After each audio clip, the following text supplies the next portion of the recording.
लीजिए सुनिए। विश्वंभर नाथ शर्मा कौशिक की लिखी कहानी ईश्वरीय दंड, मेरी यानी समीर गोस्वामी की आवाज में। मेरे एक परिचित के पिता का अस्पताल में ऑपरेशन हुआ था। मैं तीसरे चौथे दिन उनको देखने जाया करता था। जिस स्थान पर विजय बहादुर के पिता का बेड था, उसी के निकट ही एक बेड पर एक व्यक्ति पड़ा हुआ था। इसकी उम्र 50 के लगभग थी। शरीर दुबला पतला, वर्ण सांवला, नक्शिक साधारण। मैंने उसे एक साधारण रोगी समझा था, परंतु विजय बहादुर ने बताया कि ये बड़ा विचित्र रोगी है। मैंने पूछा, इसमें क्या विचित्रता है? इसे कोई रोग नहीं है? मजाक करते हो क्या? रोग नहीं है तो यहां क्या पड़ा है? इसे कोई शारीरिक रोग नहीं है तो मानसिक रोग होगा। हाँ, ऐसा ही जान पड़ता है। तब तो रोग है। मानसिक रोग भी तो रोग है। ये समझता है कि इसे तमाम दुनिया भर के रोग हैं। कभी इतनी जोर से चिल्लाता है कि देखने सुनने वाले समझे कि इसे कोई घोर पीड़ा हो रही है। पीड़ा होती होगी? बिल्कुल नहीं। यदि होती है तो कल्पना में, प्रत्यक्ष कुछ नहीं। इसका पता कैसे लगा? इसकी हरकतों से। चिल्लाते चिल्लाते एकदम से शांत हो जाएगा और हंसने लगेगा, या गाने लगेगा अथवा बात करने लगेगा। पागल तो नहीं है? पागल होता तो पागल खाने भेजा जाता। यहां क्यों रखा है? बातों से भी पागल नहीं मालूम होता। बड़ी बुद्धिमानी की बातें करता है। हम दोनों ये बातें कर ही रहे थे कि उक्त व्यक्ति चिल्लाने लगा, अरे दैया, अरे बाप रे, अरे मरा, अरे हाय रे। इस प्रकार वो इतने जोर से चिल्लाने लगा कि 2-3 नर्सें दौड़ीं। उन्होंने आकर उसे संभाला। किसी ने उसका सिर संभाला, किसी ने छाती सहलाना आरंभ किया। एक नर्स कहने लगी, क्यों चिल्लाते हो? कोई तकलीफ नहीं है, घबराओ नहीं, तुम तो बिल्कुल अच्छे हो। सहसा वो व्यक्ति मुस्कुराने लगा और बोला, हाँ, तकलीफ तो कोई नहीं है, बस रहने दो, मैं ठीक हूं। नर्सें उसे शांत करके चली गई। मैंने कहा, विचित्र रोग है इसे। विजय बहादुर बोला, कभी कहेगा मेरे शरीर में फोड़े हो गए हैं, इन्हें अच्छा करो नहीं मैं मर जाऊंगा। कभी कोई बीमारी बता देगा, कभी कोई शारीरिक रोग न होते हुए भी इसे इतना कष्ट होता है कि शायद ही किसी रोगी को होता हो। उसका वृत्तांत सुनकर मुझे उससे वार्तालाप करने को उत्सुकता उत्पन्न हुई। मैंने उससे पूछा, क्या मैं इससे बात कर सकता हूं? बिना आज्ञा के कोई भी इससे बात नहीं कर सकता। किसकी आज्ञा? इसके संबंधियों की। संबंधी इसके कोई नहीं है, बिल्कुल अकेला है। ये कैसे मालूम हुआ? ना इसका कोई संबंधी कभी आया, ना कोई इसकी खोज खबर लेता है। इसके पास रुपया बहुत है, चेक बुक सिरहाने रखता है। कीमती दवाओं का तो अस्पताल में ठिकाना नहीं, अतएव ऐसी दवाओं के लिए तुरंत चेक काट देता है। नर्सों और डॉक्टरों को भी खूब खिलाता पिलाता है। एक दिन अस्पताल के स्टाफ भर को चाय पार्टी दी थी, 200 रुपये खर्च कर दिए। फल मंगाता है तो इतने कि इस रूम के सब रोगियों को, नर्सों को, डॉक्टरों को खूब बांटता है। अब इसके फल आते ही होंगे। भाई, मैं इससे अवश्य बात करूंगा। किसकी आज्ञा लेनी पड़ेगी? असिस्टेंट सर्जन की, मिस्टर भारद्वाज हैं, उनसे आज्ञा ले लो। अभी जाता हूं। वो यहीं आते होंगे, उनके राउंड का समय हो गया है। कुछ क्षण बीतने पर एक यूरोपियन नर्स कमरे में प्रविष्ट हुई। ये हेड नर्स थी। मुझे देखकर वो बोली, सर्जन साहब आते हैं, तुम बाहर जाओ। विजय बहादुर ने कहा, ये मेरे भाई हैं, ये यहीं रहेंगे। कुछ देर पश्चात ही सर्जन भारद्वाज कमरे में प्रविष्ट हुए। उनके साथ 2 डॉक्टर तथा कुछ नर्सें थीं। प्रत्येक बेड के पास जाकर वो रोगी को देखते और नर्सों से 2-1 प्रश्न करके आगे बढ़ जाते। जब उस विचित्र रोगी के पास पहुंचे तो वो उठकर बैठ गया। उसके उठकर बैठने के ढंग से स्पष्ट प्रतीत होता था कि उसे कोई रोग नहीं है। डॉक्टर भारद्वाज ने उससे मुस्कुराकर पूछा, क्या हाल है? बहुत अच्छा। डॉक्टर साहब, मैं आप सब लोगों को एक डिनर देना चाहता हूं, उसका प्रबंध करवा दीजिए। किसी बढ़िया होटल को ऑर्डर दीजिए। डॉक्टर भारद्वाज हंसकर बोले, अभी नहीं, आप अच्छे होकर यहां से जाएं तब। तब तो बहुत बढ़िया होगा, तब तक एक छोटा मोटा हो जाए। अच्छा अच्छा, जल्दी क्या है? इसी समय उसके फलों का टोकरा आ गया। कम से कम 10-12 रुपए के फल थे। सेब, संतरे, केले इत्यादि जितने मौसमी फल थे, सब मौजूद थे।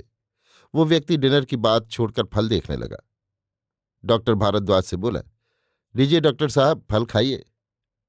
डॉक्टर साहब बोले, इस समय मैं ड्यूटी पर हूं। ये कहकर वो आगे बढ़ गए। वो व्यक्ति बोला, अच्छा, आपके ऑफिस में भिजवा दूंगा। डॉक्टर साहब जब उस कमरे से जाने लगे तो मैं लपक कर उनके पास पहुंचा और बोला, क्षमा कीजिएगा, मैं 1 मिनट के लिए आपसे कुछ बात करना चाहता हूं।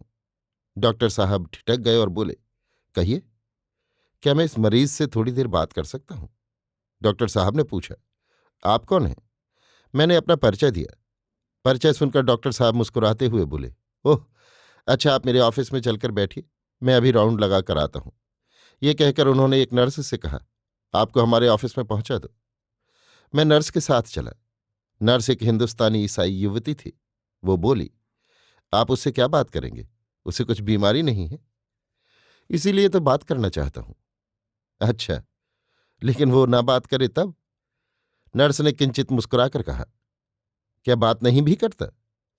मनमौजी आदमी है, कहिए घंटों बात करता रहे और चुप्पी साध ले तो घंटों किसी से बोले नहीं। जब इसे रोग नहीं है तो इसे अस्पताल में रहने क्यों दिया जा रहा है? एक तो इसे रोग है, यदि उसे रोग कहा जाए तो वो अभी अच्छा नहीं हुआ। दूसरे, सब काम अपने पैसे से करता है, खाता पीता अपना है, दवाएं सब स्वयं ही मंगाता है, अस्पताल में पड़ा है, बस केवल इतनी बात है। आप लोगों को देखभाल तो करनी ही पड़ती है, उसका भी हमको बदला मिल जाता है। हम तो चाहते हैं कि ये यहां से कभी न जाए। अच्छा, ये बात है, मैंने हंसकर कहा। ये बातें करते हुए मैं ऑफिस पहुंच गया। नर्स मुझे वहां बिठाकर चली गई। लगभग 20 मिनट मैं अकेला बैठा रहा। 20 मिनट पश्चात डॉक्टर साहब कमरे में आए। मुझसे मुस्कुराकर बोले, आपको बड़ी देर प्रतीक्षा करनी पड़ी। कोई बात नहीं। डॉक्टर साहब अपनी कुर्सी पर बैठकर बोले, मैं आपको जानता हूं, आपके लेख कभी पढ़ने को मिलते रहते हैं। हाँ, तो आपको इस रोगी में किसी स्टोरी के प्लॉट की गंध मिल रही है? स्टोरी का प्लॉट मिले या न मिले, परंतु ऐसे विचित्र व्यक्ति के संबंध में जानने की उत्सुकता तो अवश्य है। लेकिन आप उससे बात करके कुछ भी न जान सकेंगे। क्यों? वो अपना सच्चा हाल किसी को नहीं बताता, केवल मुझे उसने अपना जीवन वृत्तांत बताया है। हाँ, मैं जीवन वृत्तांत ही जानना चाहता हूं। मैं समझ गया कि आप क्या चाहते हैं, लेकिन वो आप उससे कदापि न जान सकेंगे। तब फिर आप ही कृपा करें। लेकिन ये शर्त है कि मैं इसका परिचय आपको नहीं बताऊंगा। खैर, मुझे इसका नाम धाम जानने की उत्सुकता नहीं। मैं तो इसके और इसके रोग के संबंध में जानना चाहता हूं। इसे क्या रोग है? इसका रोग संसार का कोई डॉक्टर नहीं बता सकता। अधिक से अधिक ये कहा जा सकता है कि इसे मानसिक रोग है, लेकिन मेरी अपनी निजी राय है कि इस पर ईश्वर की मार है। ईश्वर की मार कैसी? ईश्वर की मार ऐसी कि प्रत्यक्ष में कोई रोग न होने पर भी ये इतना कष्ट पा रहा है कि जितना कोई भी रोगी पा सकता है। ईश्वर की मार से आपका क्या तात्पर्य है? आप पहले इसका जीवन वृत्तांत सुन लें, फिर स्वयं ही सब समझ जाएंगे। ये एक लक्षाधीश बाप का इकलौता बेटा है। लाड़ प्यार में पलने के कारण इसकी संगत खराब हो गई। केवल मिडिल पास करके इसने पढ़ना छोड़ दिया। यद्यपि इसका ज्ञान किसी ग्रेजुएट से कम नहीं है। अंग्रेजी खूब फर्राटे से बोलता है और जनरल नॉलेज भी अच्छा है। पिता की मृत्यु पर एकमात्र पैतृक संपत्ति का अधिकारी हुआ। बस उस समय से इसका असली जीवन आरंभ हुआ। चोरी, डकैती, गिरहकटी इत्यादि जितने धन प्राप्त करने के अनुचित साधन हैं, उनको छोड़कर ऐसा कोई पाप नहीं जो इसने ना किया हो। अपनी पहली पत्नी को इसने विष देकर मारा, फिर दूसरा ब्याह किया, थोड़े दिन पश्चात उसे त्याग दिया, वो टीबी ग्रस्त होकर मरी। तीसरा विवाह किया, उसे भी घोर कष्ट दिए, अंत को वो भी चल बसी। एक पुत्र एक कन्या थी, वे भी इसकी लापरवाही के कारण रोगग्रस्त होकर चल बसे। शराब, कबाब तथा वैश्यगमन बेहिसाब किया। इसके अतिरिक्त न जाने कितने भले घरों की बहू बेटियों का इसने सतीत्व बिगाड़ा, कभी फुसलाकर, कभी बलात्कार से। न जाने कितने गर्भ इसने गिराए, न जाने कितनों को इसने रोटी तक से मोहताज कर दिया। अपनी जमींदारी में इसने बड़े अत्याचार किए। अब ये दशा है कि इसका कोई परिचित भी इसके पास नहीं फटकता। संसार में कोई भी इसका हितैषी नहीं। बड़ा विकट पापी है, परंतु रुपया तो अब भी इसके पास काफी जान पड़ता है। रुपया बहुत है, पानी की तरह रुपया बहाने पर भी यहां तक कि जमींदारी, जायदाद सब बिक गई। बैंक में जो रुपया था वो भी खर्च हो गया। इसके पास इस समय 1 लाख से ऊपर नकद रुपया है। इसके अर्थ तो ये हुए कि बहुत ज्यादा रुपया था। जी नहीं, मैंने कहा ना कि बैंक का सब रुपया खर्च हो गया था, परंतु एक मकान बनवाते समय इसे उसमें गड़ा धन मिल गया था। 2 लाख अशर्फियां मिली। उसमें से भी 1 लाख के लगभग खर्च कर दिया और केवल 3-4 बरस में अब इसके पास केवल उसमें का बचा रुपया तथा वो मकान जिसमें से इसे धन मिला था शेष रह गया है। परंतु अब इसे ये रोग लग गया।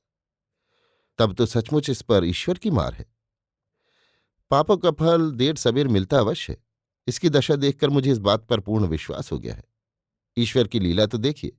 शरीर बिल्कुल निरोग, फिर भी केवल कल्पना द्वारा ये इतना कष्ट भोग रहा है कि उसका वर्णन नहीं किया जा सकता। संभव है इसे क्षणिक पीड़ा होती हो। संभव है, कुछ कहा नहीं जा सकता। यदि पीड़ा होती है तो शरीर की किसी गड़बड़ी के कारण न होकर किसी अदृश्य प्रभाव या शक्ति के द्वारा उत्पन्न की जाती है, क्योंकि पीड़ा का फिट अकस्मात आता है और अकस्मात ही चला जाता है।